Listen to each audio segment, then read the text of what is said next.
வணக்கம். இன்னைக்கு நாம ரொம்ப ஆழமான ஒரு விஷயத்த பத்தி பேச போறோம். விலங்குகளுக்கு நீதி கிடைக்குதா? அவங்க கிட்ட நாம கருணையா நடந்துக்கிறோமா? இந்த சிந்தனைகளை எல்லாம் நாம ஆராய போறோம். இந்த விவாதத்துக்கு அடிப்படையா இருக்கிறது மதிப்பிற்குரிய பண்டித் ஸ்ரீராம் சர்மா ஆச்சாரியாஜி எழுதிய நியாய் பசுவோं के साथ भी पढ़ता जाए என்ற ஹிந்தி புத்தகம்தான்.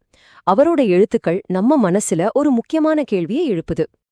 நாம எல்லாரும் நீதின்னு ஒரு விஷயத்த நம்புறோம் இல்லையா? ஆனா அந்த நீதி யாருக்கானதுன்னு எப்பவாவது யோசிச்சு பார்த்திருக்கீங்களா? மனுஷங்களுக்கு மட்டும்தானா? வாங்க, இந்த கேள்வியோட நம்ம பயணத்தை தொடங்குவோம். முதல்ல ஒரு விஷயத்த தெளிவுபடுத்திக்கலாம். கருணை, நீதி மாதிரி நல்ல குணங்கள் எல்லாம் மனுஷங்களுக்கு மட்டும் சொந்தமானதா? இல்ல இந்த பிரபஞ்சத்துல இருக்கிற எல்லா உயிர்களுக்குமே பொதுவானதா? இத பத்தி ஆச்சாரியாஜி என்ன சொல்றாருன்னு பாப்போம். பாருங்க, மத்தவங்களுக்கு உதவுறது, கருணை காட்டுறது இதெல்லாம் தான் மனுஷ குணம்னு சொல்றோம். ஆனா ஒரு வருத்தமான விஷயம் என்னன்னா, இந்த நல்ல குணத்தை எல்லாம் நம்ம மனுஷங்கக்குள்ள மட்டுமே வச்சுக்கிறோம். நம்ம இனத்தை தாண்டி யோசிக்கிறதே இல்ல. அங்கதான் ஒரு பெரிய முரண்பாடே ஆரம்பிக்குது. உண்மையில நம்ம இரக்கத்தை ஒரு வட்டத்துக்குள்ள சுருக்கிறதுக்கு பேரு நீதி இல்ல. அது ஒரு விதமான தப்பெண்ணம். நாம ஒன்னு புரிஞ்சுக்கணும். மத்த உயிரினங்களும் நம்மள மாதிரி இந்த உலகத்தோட குடிமக்கள் தான். அவங்களையும் நம்மள படைச்ச அதே சக்தி தான் படைச்சிருக்கு. அப்போ அவங்களுக்கும் நீதி கிடைக்க உரிமை இருக்குதானே? உண்மையான நீதிங்கிறது மனுஷ இனத்தை தாண்டி எல்லா உயிர்களுக்கும் பொதுவா இருக்கணும். அப்படி இல்லனா அதுக்கு பேரு நீதியே கிடையாது. சரி, இந்த முரண்பாடு நம்மளோட அன்றாட வாழ்க்கையில எப்படி வெளிப்படுதுன்னு பார்க்கலாமா? குறிப்பா நமக்காகவே தன்னோட வாழ்க்கையை அர்ப்பணிக்கிற வீட்டு விலங்குகள் விஷயத்துல நாம எப்படி நடந்துக்கிறோம்? இந்த ஒப்பீடு ரொம்ப வலிமையானது. ஒரு பக்கம் நம்ம கலாச்சாரத்துல பசுவ கோமாதான் சொல்றோம், அண்ணியா பாக்குறோம், குடும்பத்துல ஒருத்தரா மதிக்கிறோம். ஆனா நிஜத்துல என்ன நடக்குது? அது வெறும் பால் கொடுக்கற ஒரு மிஷினா மட்டும்தான் பார்க்கப்படுது.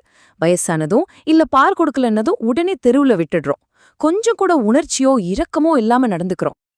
ஒருவேளை ஒரு விலங்க மெஷினாவே பார்த்தா கூட நாம தப்புதான் பண்றோம். யோசிச்சு பாருங்க, ஒரு மெஷினை நாம எவ்வளவு சுத்தமா வச்சுக்கிறோம், சரியா பராமரிக்கிறோம், பத்திரமா பாதுகாக்கிறோம். ஆனா இந்த அடிப்படை கவனிப்ப கூட அந்த அப்பாவி விலங்குகளுக்கு நாம கொடுக்கறதில்ல. இது எவ்வளவு பெரிய துரோகம்! அப்போ நமக்காக உழைக்கிற இந்த விலங்குகளுக்கு நாம என்ன செய்யணும்? அதுங்களுக்கு காயம் பட்டா ஓய்வு கொடுக்கணும், வயசான காலத்துல சாப்பாடும் தங்குறதுக்கு இடமும் கொடுக்கணும். அதுங்க சக்திக்கு மீறி வேலை வாங்கக்கூடாது. நம்ம குடும்பத்துல ஒருத்தரா நினைச்சு மரியாதையோட நடத்தணும். எல்லாத்துக்கும் மேல வயசான விலங்குகளை கறிக்கடைக்கு விக்கிறது நாம செய்யற மிகப்பெரிய துரோகம். இப்போ நம்மளோட ஆடம்பரத்துக்கும் அழகுக்கும் பின்னால மறைஞ்சிருக்கிற விலைய பத்தி பாப்போம்.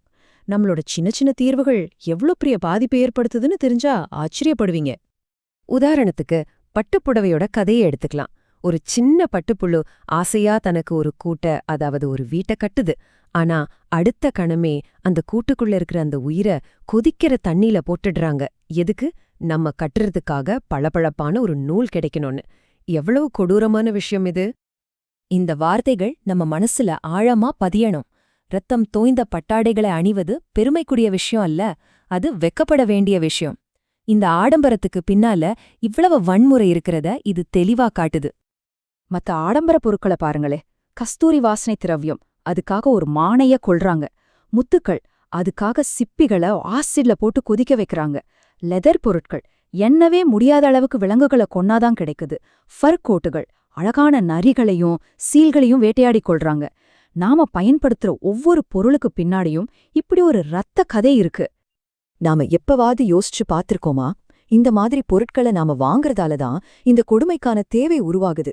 அப்போ இந்த வன்முறைக்கு நாமளும் ஒரு வகையில பங்குதாரராகிடுறோம் இல்லையா? நம்மளோட தேவைக்காகவும் ஆடம்பரத்துக்காகவும் உயிர்களை ஒரு பொருளா பாக்குற இந்த மனநிலை அது விலங்குகளோட மட்டும் நின்னுடுச்சா? பதில் ரொம்பவே அதிர்ச்சியானது. ஆமாம், வெளியழகு மேல நமக்கு இருக்கிற அதே ஆசை நம்ம மனுஷ இனத்துக்கே, குறிப்பா பெண்களுக்கு கற்பனை செஞ்சு கூட பார்க்க முடியாத கொடுமைகளை செஞ்சிருக்கு. இந்த ஸ்லைட்ல பாக்குறது அழகுன்ற பேர்ல உலகம் முழுக்க நடந்த சில கொடூரமான சம்பிரதாயங்கள் தான். சீனால சின்ன பொண்ணுங்களோட கால்களை உடைச்சு சின்னதாக்குனாங்க. பர்மால கழுத்துல வளையங்களை மாட்டி நீளமாக்குனாங்க. ஆப்பிரிக்கால உதடுகளை மரத்தால பிளந்தாங்க. இது எல்லாமே அழகுன்ற ஒரு மாயைக்காக நடத்தப்பட்ட வன்முறைகள். அழகுக்கு ஒரு கற்பனையான அளவுகோலை வச்சுக்கிட்டு அத அடையணும்னு தலைமுறையா பெண்கள் சொல்ல முடியாத வழிய அனுபவிச்சிருக்காங்க. அந்த நேரத்துல மனுஷங்களுக்குள்ள இருந்த இரக்க குணம் செத்து போயிருச்சு. ஒரு செயற்கையான விஷயத்துக்காக மனுஷநேயத்தையே மறந்துட்டாங்க. இந்த கொடூரமான பழக்கம் அந்த காலத்துல மனுஷங்க கிட்ட இருந்தது. இப்போ அது விலங்குகள் மேல திரும்பியிருக்கு. இன்னிக்கும் அழகுன்ற பேர்ல, ஆனா ரொம்ப மறைமுகமா இந்த கொடுமை எப்படி தொடருதுன்னு பாப்போம். ஆமா, ஒரு காலத்துல மனுஷங்க பட்ட கஷ்டம் இன்னைக்கு அழகு சாதன பொருட்கள் சோதனைக்காக அப்பாவி விலங்குகள் மேல திணிக்கப்படுது. அதே மனநிலை, அதே கொடுமை, ஆனா பாதிக்கப்பட்டவங்க மட்டும் வேற. இந்த அட்டவணைய பாருங்க. அழகு சாதன பொருட்களுக்காக விலங்குகளுக்கு என்னவெல்லாம் செய்றாங்கன்னு. பெர்ஃப்யூம்களுக்காக புனுகு பூனைகளை சித்திரவதை செய்றாங்க. ஷாம்பூ டெஸ்டுக்காக முயல்களோட கண்களை எரிக்கிறாங்க. லோஷன்ஸ்க்காக விலங்குகளோட தோலை உரிக்கிறாங்க. இது எல்லாமே அழகுங்கிற ஒரு வார்த்தைக்காக நடக்கிற சொல்ல முடியாத கொடுமைகள். சில கணக்கெடுப்புகள் படி ஒவ்வொரு வருஷமும் உலக அளவுல பில்லியன் கணக்கான விலங்குகள் இந்த மாதிரி அழகு சாதன பொருட்கள் சோதனைக்காக துன்பப்பட்டு சாகுதாம். பில்லியன் கணக்குல. யோசிச்சு பாருங்க, இந்த எண்ணிக்கை நம்ம மனசாட்சிய உழுக்குது இல்லையா? இப்போ இந்த கேள்வியை கேளுங்க. இவ்ளோ உயிர்களோட துன்பத்திலிருந்து உருவாகிற ஒரு அழகு, அது நிஜமாவே அழகுதானா? அப்போ நம்ம முன்னாடி 2 வழி இருக்கு. ஒன்னு, ஃபேஷன் காஸ்மெட்டிக்ஸ்னு வெளித்தோற்றத்தை நம்பி இருக்கிற அழகு. இது நிலையானதில்ல, இதுக்காக நிறைய கொடுமைகள் நடக்குது. இன்னொன்னு, நம்ம குணம், நம்மளோட நல்ல பண்புகளை அடிப்படையா வச்சிருக்கிற உள்ளார்ந்த அழகு. இது கருணை மூலமா வளருது, என்னைக்கும் நிலைச்சு நிக்கும். அது உள்ள இருந்து வர்ற ஒரு பிரகாசம். சரி, இவ்ளோ விஷயங்கள் பார்த்தோம். இதிலிருந்து நாம கத்துக்க வேண்டிய முக்கியமான பாடம் என்ன? கொடுமை செஞ்சு நம்ம உடம்ப அலங்கரிக்கிறது ஒரு குழந்தைத்தனமான வேலை. உண்மையான அழகுங்கிறது இயற்கையா நமக்கு கிடைச்ச ஒரு பரிசு. அத நாம ஆரோக்கியம், தூய்மை, கருணை மூலமா இன்னும் மெருகேத்தலாம். செயற்கையான தீங்கு விளைவிக்கிற பொருட்கள்ல உண்மையான அழகில்ல. இந்த மேற்கோள் ஒரு சக்தி வாய்ந்த உண்மைய சொல்லுது. நம்மளோட கனிவான குணமும் மென்மையான சுபாவமும் தான் மத்தவங்கள ஈர்க்கும். எந்த ஒரு காஸ்மெட்டிக் பொருளை விடவும் இது ரொம்ப சக்தி வாய்ந்தது. நம்மளோட செயல்கள்ல இருக்கிற அழகுதான் உண்மையான அழகு. இறுதியா இந்த ஆய்வோட மையக்கருத்து இதுதான். உண்மையான அழகுன்றது நாம என்ன உடை போடுறோம், பார்க்க எப்படி இருக்கோங்கிறதுல இல்ல. அது எல்லா உயிரினங்கள் கிட்டயும் நாம எவ்வளவு இரக்கம் காட்டுறோங்கிறதுல தான் இருக்கு. இந்த சிந்தனையோட இன்னைக்கு நம்ம விவாதத்தை நிறைவு செய்வோம்.